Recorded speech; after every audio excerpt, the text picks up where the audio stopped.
basa rin tayo ng shoes. So we got the Skechers Viper Court. Hello.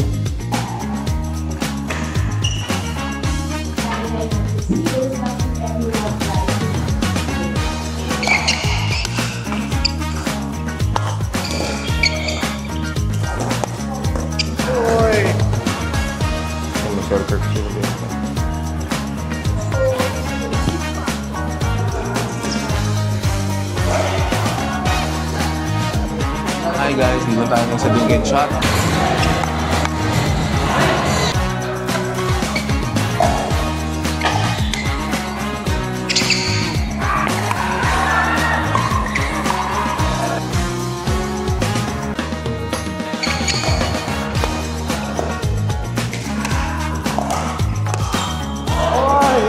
Yan ang maganda sa community. Halos sa dami ko ng court na laruan. May kakilala na rin sa mga courts.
Hi guys, Kuri here.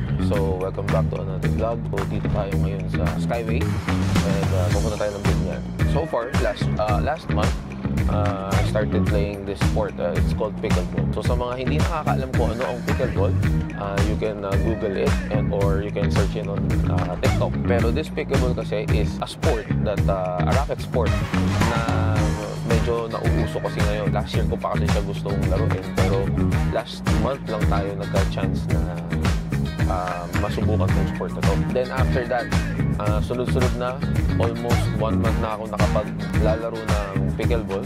Tawag dito, araw-araw. Mukhang na-addict na rin ako. Hinahanap natin yung mga ibang courts na nagbubukas ngayon dito sa Philippines. Ngayon, may dadayuhin tayo sa Binyan. So ito so far yung pinakamalayo na pupuntahan natin. Kasi nakadayo na rin pala tayo sa pickle yard. Ang pinakamalayo is pickle yard Dasma. So dito naman tayo sa may pickleball HQ. So feeling ko masarap dayuhin yung court na yun. Ganda nga. So far, disclaimer lang, hindi pa naman tayo super ganun kagaling. Pero I must say na pwede na. Papawis nga lang. Ito, like after each game. So isipin mo, minsan nakakalaro ka ng 8 to 10 games. Depende din sa court. Speaking of courts, marami na rin pala tayong napuntahan ng mga court. I started playing last month, like mga July 1. Nag-start ako sa may Ortigas pickleball along the street sa Emerald. So dyan ako natuto muna na street pickleball. Then after that, dumadayo na. Punta ako na Palong SM Santa Mesa, pickle yard Paranaque. Then after that, Neapolitan Brittany. Shoutout Kalate Mayan dyan sa Neapolitan Brittany. Ayala Mall 30th, Ayala Circuit, tawag dito sa Marikina. Nakalaro na rin tayo sa Dunkin Shot. Dito lang tayo sa mga court na pinabalik-balikan. Yan. Shoutout kala Pickle Yard and then kala Neapolitan Brittany. So dyan talaga ako nakasa. And Dunkin Shot pala. So ngayon, dadayo tayo. Hanap tayo ng mga gandang court. So tara, samahan niyo ako.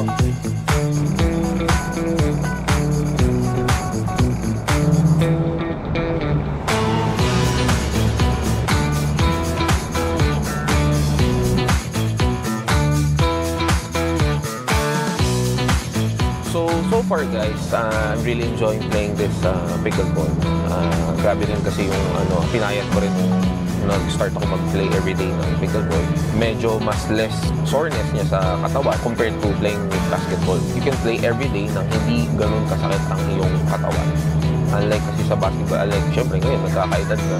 When you play basketball, minsan yung recovery, 1 day or 2 days. Unlike here, kahit araw-arawin mo, sasakit ang katawan mo, pero yung tolerable siya. At yun, kaya medyo nagustuhan ko pickleball ngayon. Started investing na rin sa shoes, paddle, kumuha na rin ako, tawag dito sa gear. Enjoy ang pickleball, kaya ako medyo ginaganahan din ako dumayo din ngayon. Kasi ang daming court ngayon sa Pilipinas na nagbubuka na ang gaganda at yun na nga, sana mapuntahan natin sila sa susunod. Samahan niyo ako.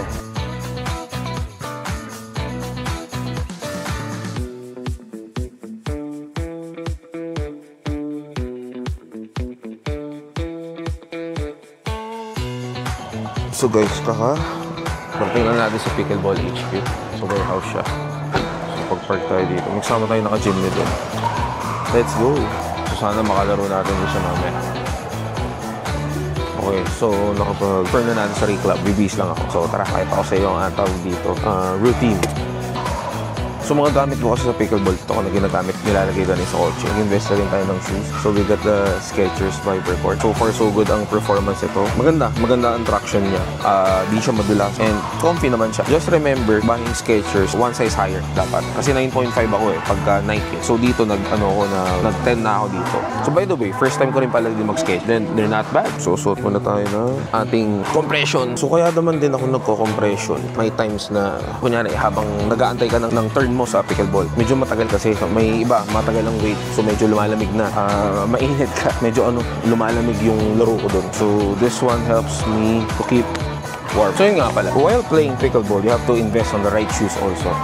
So natutunan ko, kasi before, kumuha na ako ng Gel Resolution na A6 for tennis. Okay siya. Sobrang okay niya, pero problema lang kasi na medyo mabilis mapudpod dahil sa court ng pickleball. Mas maganda dapat yung, I think, pickleball specific shoes ang inyong kukunin. So, tip lang. Uy, balita. Kamusta? Dito ka rin pala naglalaro? Tiende. Teka, naglaro ko sa Tiendecita. So, may nakakakilala sa atin, nakalaro natin before sa Ortigas Pickleball. So, good thing. Yan ang maganda sa community. Halos, sa dami ko ng court na laruan. Ayun, may kakilala na rin sa mga court, which is a good thing. So, yan. Hindi na tayo mamaya ma-upi. Let's go. Ganda mo, no?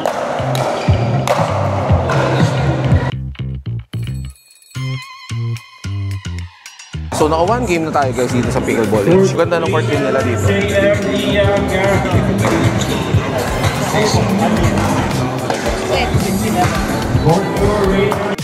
May shower daw ang kanilang CR. Silipin natin. CR din sila. With bidet. Shower room. Not much to explore, pero okay na rin. Record naman tayo ng mga place natin. Let's go! Dude, sige na. Brother, mag-video tayo. Shoutout sa camera. Sa likod. Game? Okay guys, 002.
Nice one, bro.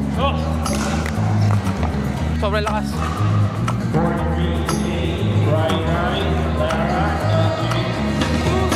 Stop. Bawi tayo, bawi.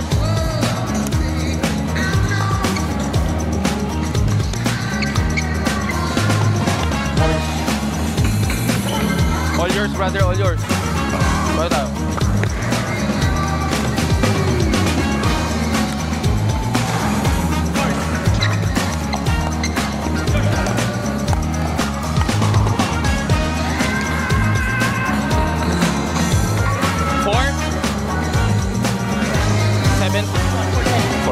Nice one, brother.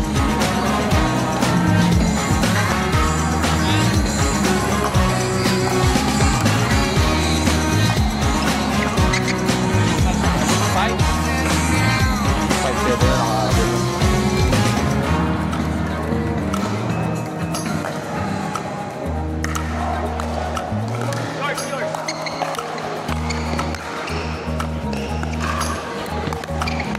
Yes!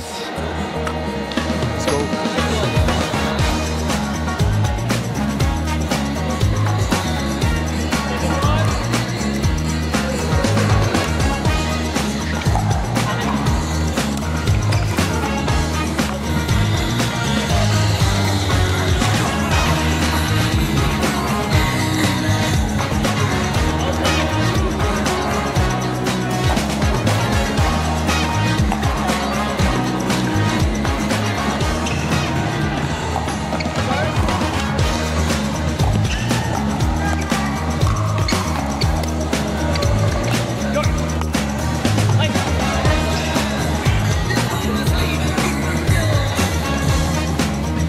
Let's go, bro.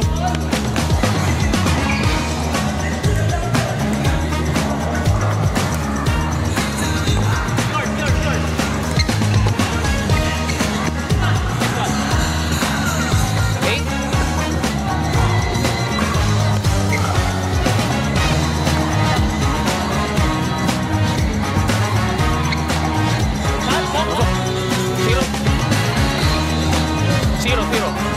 Match point. Match point.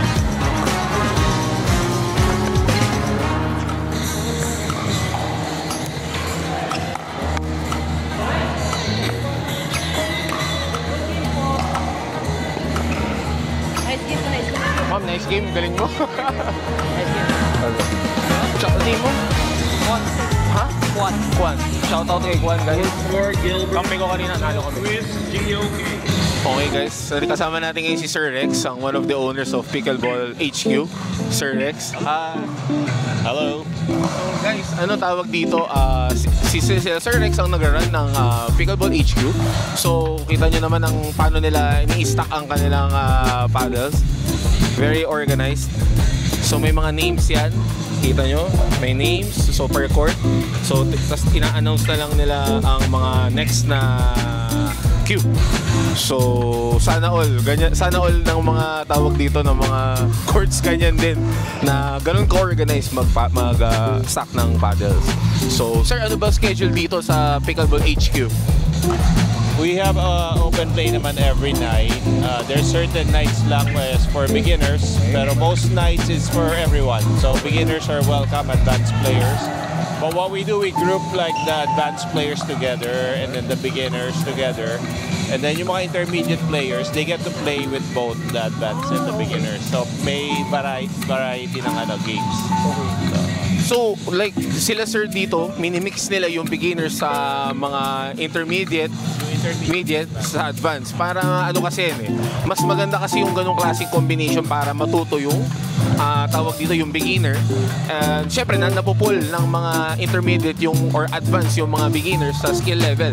Tama. Ganun din nangyari sa akin guys. Kaya ang dami kong court na pinupuntahan. Nagpapahatak lang tayo sa mga malalakas. Ayan. So yan, sila Sir Rex. So guys, kindly visit them here in Biñan, Laguna sa Pickleball HQ. Let's go! Rain na lang ma'am, Rain. Rain. Jewel. Nice meeting you. Ha? Magkakapatid kayo? Pati si ano? Sige, okay. So shoutout sa mga magkakapatid. Video.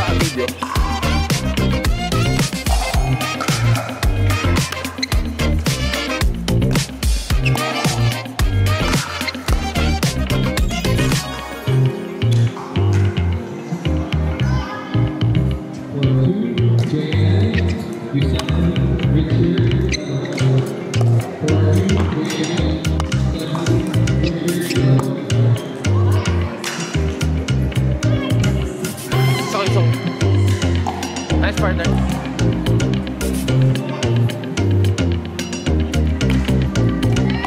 Nice partner.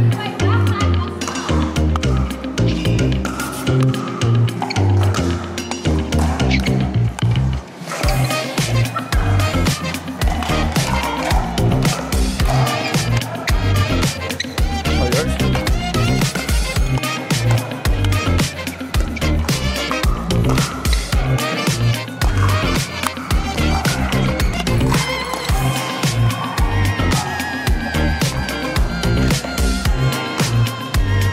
Six.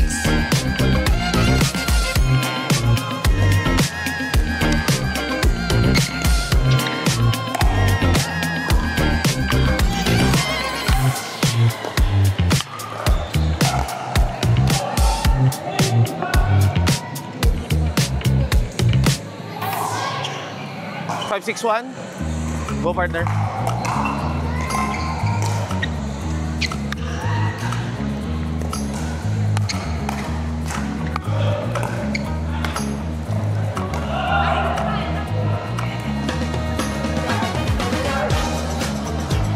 Nice partner. You have so much energy. Ha? Kailangan eh.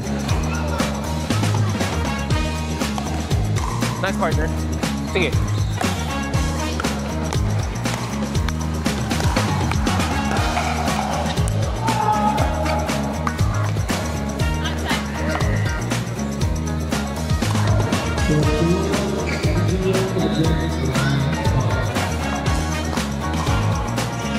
Okay, serve.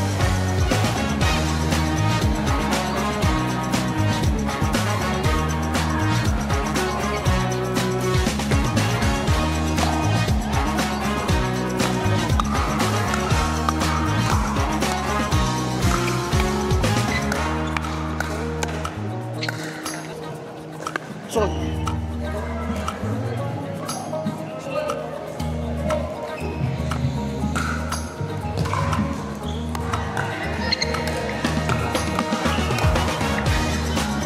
ma'am, sorry.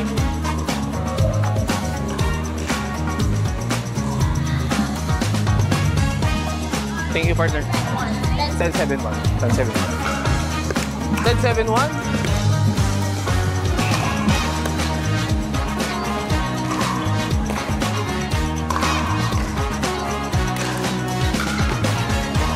Nice game, partner.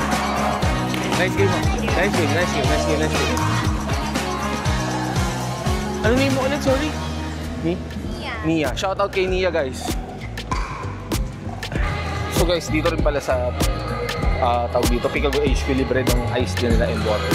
Kasi may ibang pickleball courts walang kasamang ice and water. So dito may kasama. So yun, so far nakaka 6 games na tayo. Saya naman lahat. Solid mga pawis kada game. And then yun, friendly community. Tsaka syempre, importante kasi pag maglalaro ka sa pickleball court, yun yan, yung maayos ang sakit ng paddle, clean courts, well-lit. Yun importante kasi may ibang courts na medyo madilim. So hindi naman tayo maselan. Pero syempre, just being honest, nagbabayad tayo, dapat maganda rin ang service din. So yun. So guys, si Idol Cedric, nakalaro natin sa Ortigas Pickleball. Yung sa street, siya yung one of the first na nakalaro ko noong July. Yan. Ang galing yan, magaling.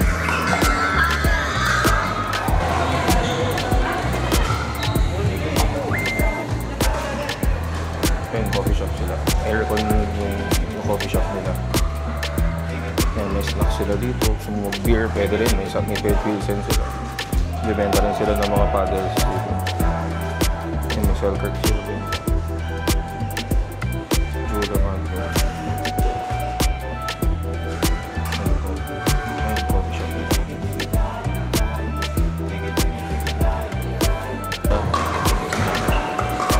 Maganda yung course nila.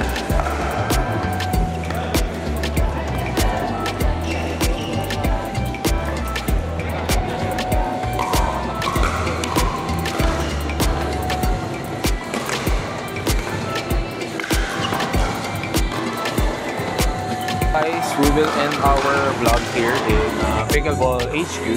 So, sana sa susunod nating video, ibang court naman natin dadayuin. So, sana naman sa North or sa Pampanga, or if ever, comment down below kung ano gusto nyo ang next na court natin dadayuin. So, kahit sa Norte pa yan or sa South, puntahan natin. So, I'll end our vlog here. So, please like, share, subscribe, and then I'll see you on the next one. Let's go!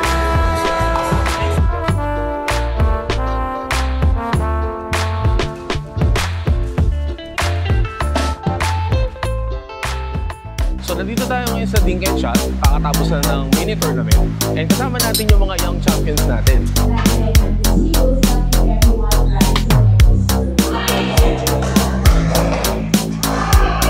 So, mag-i-start na sila ng tournament. So, manonood lang tayo sa kanila. 3, 1 more.